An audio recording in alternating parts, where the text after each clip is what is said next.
এ এক রহস্যময় মাজার। লোকমুখে প্রচলিত আছে এখানে মানত করলে নাকি পূরণ হয় মনের বাসনা। পাথরটা পড়ে আছে, পাথর তো নয় তো বাবা, এটা মনে করেন জীবতি জিনিস। আচ্ছা, যাই যেটা মানত করে সেটাই তার পূর্ণ হয়। একবার তাই হয়। তাই এই মাজারের সবচেয়ে আশ্চর্য বিষয় হলো এখানে রয়েছে একটি রহস্যজনক পাথর। শোনা যায় পাথরটিকে একদিক থেকে মাপলে যে দৈর্ঘ্য পাওয়া যায়, অন্য দিক থেকে মাপলে নাকি সেই দৈর্ঘ্য কমে যায়। শুধু তাই নয়, এই পাথরটি এখান থেকে নিয়ে যাওয়ার চেষ্টা করলেও নাকি ঘটে ভয়ঙ্কর বিপদ। কেউ নাকি পাথরটি নিয়ে যেতেও পারে না। আচ্ছা, এই পাথরগুলো নিয়ে গেলে কি হয়? একজন নিয়ে গেছিল, মারা গেছে। বা মারাই গেছে একবারে? মুখ দিয়ে রক্ত মারা গেছে। ওরে বাপ রে বাপ। আজ আমি এসেছি সেই রহস্যময় মাজারে। দেখব পাথরটির আসল রহস্য কি, শুনব স্থানীয় মানুষের মুখে প্রচলিত নানা কথা, আর জানার চেষ্টা করব কেন এই পাথরকে ঘিরে এত ভয় আর বিশ্বাস। চলুন ঘুরে দেখা যাক এই রহস্যময় মাজারের অজানা কাহিনী।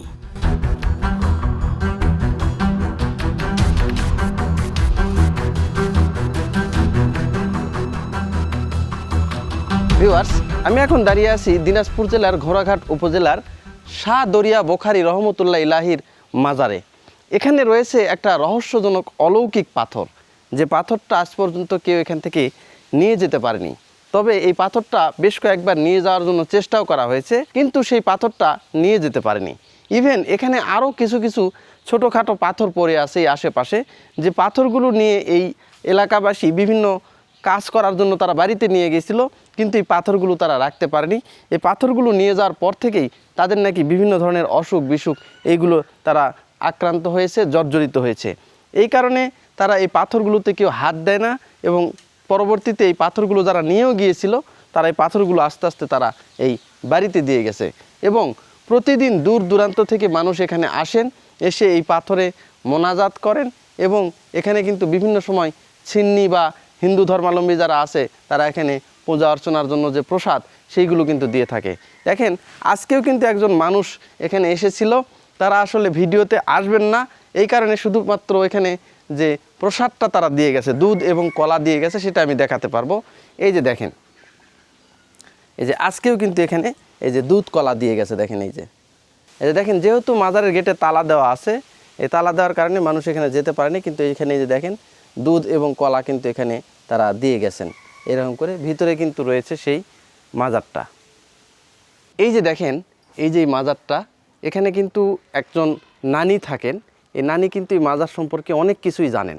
উনি দীর্ঘদিনের পুরাতন লোক, ওনার আমল থেকেই এইটা হয়ে আসে, তার আগে থেকে কিন্তু উনি ওনার বাপদাদার কাছ থেকে অনেক কিছুই শুনছেন। এটা হচ্ছে শাহ দরিয়া বোখারি রহমতুল্লাহ ইলাহির মাজার এবং ঈদগাহ মাঠ। এই যে আমি এই মাজার দিয়ে এখন, এই যে গেট দিয়ে আমি এখন কিন্তু এই যে ভিতরের দিকে যাচ্ছি। এই যে নানি দেখেন, এই নানি কিন্তু অনেকটাই সাক্ষী। এখানে রয়েছে একটা অলৌকিক এবং রহস্যজনক কিন্তু এই পাথরটা। দাঁড়ান, আপনার বাড়ি তো এখানেই না? আচ্ছা, এই যে এখানে যে পাথরটা পড়ে আছে, এই পাথরটা সম্পর্কে আপনি কি জানেন? এখানে এটা পাথরটা পড়ে আছে, পাথর তো নয় তো বাবা, এটা মনে করেন জীবতি জিনিস। আচ্ছা, যাই যেটা মানত করে সেটাই তার পূর্ণ হয়। একবার তাই হয়? তাই।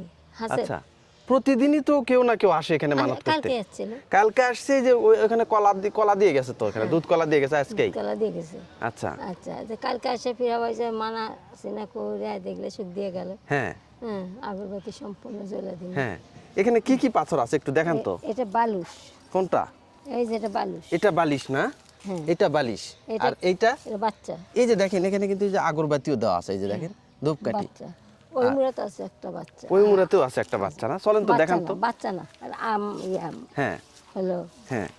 ওই পাথর। আচ্ছা, এই পাথরটা কেউ কোনোদিন নিয়ে যেতে পারছে কি? পারবে না। হ্যাঁ, পারবে না, কোনোভাবেই পারে না? না। আচ্ছা, এর আগে চেষ্টা করছিল? চেষ্টা করলেও পারবে না, এটা উঠাতে পারবে না। উঠাতেই পারে না? না। মানে এর আগে কি উঠাছিল কেউ? না, কেউ উঠায়নি। মানে উঠালেই তার সমস্যা হয়। পাঞ্জাবি আসাই তো এখানে বেয়াকুফ হয়ে গেছে, তাই তাই না?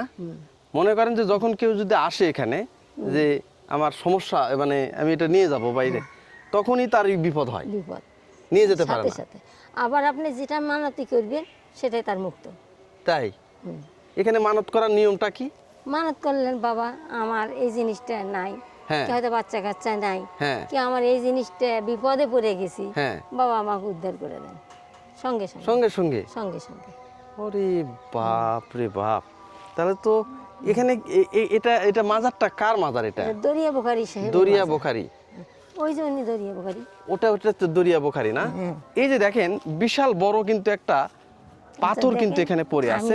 তো অনেকে যেটা বলতেছে এটা খুবই রহস্যজনক একটা পাথর। এই পাথরটা কেউ এখান থেকে নিয়ে যেতে পারে না। আজ পর্যন্ত যারা এই পাথরটা নিয়ে যাওয়ার চেষ্টা করছে তাদেরই নাকি কোনো না কোনো বিপদ হয়েছে।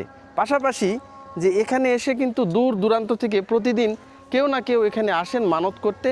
তাদের রোগ শোক সাংসারিক অশান্তি মানে যে যে মনোবাসনা নিয়ে এখানে আসেন মানত করেন তার নাকি সেই মানতটা এখানে পূর্ণ হন। এই যে দেখেন এখানে কিন্তু এই যে ধূপকাঠির যে ধূপকাঠি দেওয়া আছে, বিভিন্ন সময় মানুষে দুধ কলা এগুলো দিয়ে যায়। আজকেও একজন আসছিল, ওখানে দুধ কলা দিয়ে গেছেন।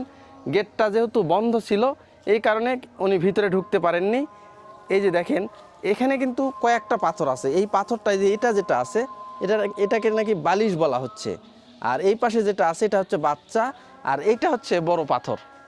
এইটা বড় পাথর, এটা অত্যন্ত রহস্যজনক একটা পাথর কিন্তু। ভিউয়ার্স দেখেন প্রতিদিন কেউ না কেউ এখানে আসেন মানত করতে। তারা এই পাথরের উপর দুধ ঢালেন। এখানে অনেকে আছে ফলমূল দেন, অনেকে আছে এই যে আগরবাতি ধূপকাঠি দিয়ে কিন্তু তারা এখানে মানত করে যান। এবং মানত করাটা খুবই সিম্পল। এখানে এসে তারা পবিত্র গায়ে তারা এখানে পাথরের কাছে এসে তাদের যে মনের যে আশা সেই মনের আশাটা এখানে ব্যক্ত করেন। এবং যখন ভালো হয়ে যায় তখন তারা নাকি বিভিন্ন সময় দুধ ফলমূল কলা এগুলো নিয়ে এসে, অনেকে আছে যারা আসলে পাঁঠা বলিও দেয় সিন্নিও করে, তারা কিন্তু এখানে মুরগি দিয়েও কিন্তু সিন্নি দেয়। এরকমও কিন্তু লোক কিন্তু এখানে আসেন মাঝে মধ্যেই। আচ্ছা এখানে তো দেখতেছি অসংখ্য পাথর পড়ে আছে, মানে আশেপাশে অনেক পাথর দেখতেছি।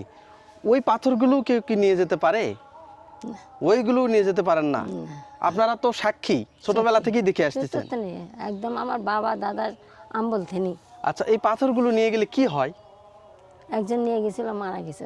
মারাই গেছে একবারে? মুখ দিয়ে রক্ত মারা গেছে। ওরে বাপ রে বাপ। তারপর থেকে আরো অন্যান্য অসুখ বিসুখ হয়েছে, কেউ নিয়ে যায় না। একটু দিয়ে একটা পাথর দেখান তো, চলেন তো দেখি কোথায়। আমি ওইদিক যেতে পারছি না বা, একটু জঙ্গল বেশি হয়ে গেছে না? জঙ্গল এলে সাফ করা তো নাই। হ্যাঁ এই জন্যে হ্যাঁ এলে জঙ্গল, আর আমি এখন কিছু ওগুলো সাফ করে আসি। আচ্ছা আচ্ছা এই যে আশেপাশে যে অনেকগুলো কবর দেখতেছি, এই কবরগুলো কিসের? হ্যাঁ ওনার খাদেম। ওই যে এখানে যে হযরত শাহ বুখারী যিনি রয়েছেন এই যে ওনার খাদেমের না? এই যে এখানে সার করা আছে। এইভাবে এইগুলো যে কবরগুলো আছে এখানে অসংখ্য কবর, সবগুলোই কি ওনার খাদেমের? খাদেম, সব খাদেমের। খাদেম। আচ্ছা আর পাথরগুলো কোন পাশে আছে? পাথর ওই যে দেখছেন পাথর, এই যে এখানে এই যে এই পাথরগুলো না? এই যে পাথর দেখেন, এই যে গাছের গোড়ার ভিতর দিয়ে কিন্তু পাথর আসলে। হ্যাঁ যাওয়া ঠিক হবে না, কারণ অনেক পোকামাকড় আছে, জঙ্গল বেশি, বর্ষার দিন কিছু দেখা যাচ্ছে না। এই কারণে আমি আসলে যাচ্ছি না। এই যে এই জঙ্গলের ভিতরে যতগুলো এই যে এই জঙ্গলটা দেখতেছেন এর ভিতর দিয়ে আমি একটু দেখাচ্ছি। দেখেন এই যে পাথর, এই যে পাথর পড়ে আছে, এই যে পাথর পড়ে আছে, এই যে পাথর দেখেন অসংখ্য পাথর কিন্তু এইগুলোতে রয়েছে। কিন্তু এই পাথরগুলো যে একজন হাত দিয়ে নিয়ে যাবে এটা কিন্তু কেউই পারে না, তাই তো? কেউই পারে না। আর এখানে ওই পাশে যিনি সাহিত্য আছেন উনি হচ্ছে বুখারী, শাহ বুখারী, ওনারই মাজার কিন্তু এটা তো মাজার না? মাজার। এই যে দেখেন, হ্যাঁ এই যে দেখেন, এই যে দেখেন, এই যে এখানে কবাট মানে দরজার মতো। এখানে কিন্তু এই যে আমরা যে পাথরটা দেখতে পাচ্ছি একদম দেখেন দরজার মতো, এটাকে ওনারা বলছে দরজা এবং কপাট বলতেছে ওনারা। আর এখানে দেখেন এই যে এখানে অসংখ্য যে কবরগুলো আপনারা দেখতে পাচ্ছেন, এই কবরগুলো কিন্তু এখানে এই যে শাহ বুখারী যিনি রয়েছেন যে ওনার সাহাবা এগুলো। এই যে দেখেন এখানে কিন্তু এই যে মেইন যে কবরটা দেখতে পাচ্ছেন এটাই হচ্ছে শাহ বুখারী। তো ইনি আসলে কত সালে এখানে আসছিলেন এটা কিন্তু ওইভাবে বলা যায় না। তবে এখানে উনি মারা যাওয়ার পরে উনি বেশ কিছু এই যে এখানে একটা মাজার রয়েছে এবং অলৌকিক কিছু ঘটনা ঘটে, এই জন্য এলাকাবাসীও এনাকে খুবই শ্রদ্ধা করে, মানত করে। এখানে যাদের অসুখ বিসুখ সাংসারিক অশান্তি এইগুলো তারা কিন্তু এখানে নিয়ে এসে তারা কিন্তু এখানে মানত করেন। এই যে আমার পিছনের যে কবরটা আপনারা দেখতে পাচ্ছেন এটাই কিন্তু শাহ বুখারীর কিন্তু মাজার। এটা এখানে কিন্তু উনি শায়িত আছেন এবং এখানে অনেক লোক, আশেপাশের লোকজন কিন্তু এখানে এসে মানত করেন। কিন্তু এই যে দেখেন যে অসংখ্য কিন্তু ওনার শাহবাজারা রয়েছেন, তাদের কবর কিন্তু এখানে রয়েছে। এই যে দেখেন এই মাজারটায় বিভিন্ন জায়গায় ছড়িয়ে ছিটিয়ে আছে অসংখ্য কিন্তু কবর। তো এখানে বলা হচ্ছে যে ওনারই নাকি যারা শাহবাজ ছিলেন তাদেরই কিন্তু কবরটা এই জায়গায় দেওয়া হয়েছে। আর এই জায়গাকে কেন্দ্র করে এখন এটা কিন্তু একটা ঈদগাহ মাঠ হয়েছে এখানে। এই যে দেখেন এটা কিন্তু একটা ঈদগাহ মাঠ, এই দেখেন এটা ঈদগাহ মাঠ। ভিউয়ার্স দেখেন এটা একটা বিশাল কিন্তু ঈদগাহ মাঠ। এই ঈদগাহ মাঠে কিন্তু ঈদের নামাজ অনুষ্ঠিত হয়, পাশাপাশি বিভিন্ন জায়গায় কিন্তু অসংখ্য কবর রয়েছে। আর এই ঈদগাহ মাঠেরই এক পাশে রয়েছে এই যে দেখেন অলৌকিক এবং রহস্যজনক কিন্তু একটা পাথর, যে এলাকাবাসী যেটা বলতেছে যে এই পাথরটা নাকি কেউ নিয়ে যেতে পারে না। আজ পর্যন্ত যারা এই পাথরটা নিয়ে যেতে আসছে তাদেরই কিন্তু দুর্ঘটনা বা ক্ষয়ক্ষতি হয়েছে। এই যে দেখেন একবারে চারপাশ দিয়ে কিন্তু ঘাস জন্মে গেছে। এখনও মানুষ এখানে প্রতিদিন আসেন, কেউ না কেউ এসে এখানে কিন্তু তারা মানত করেন, এখানে দুধ ঢালেন, এখানে বিভিন্ন ফলমূল নিয়ে আসেন, তারা কিন্তু নিয়ে এসে এখানে কিন্তু এই পাথরের এখানে এসে তারা মানত করেন।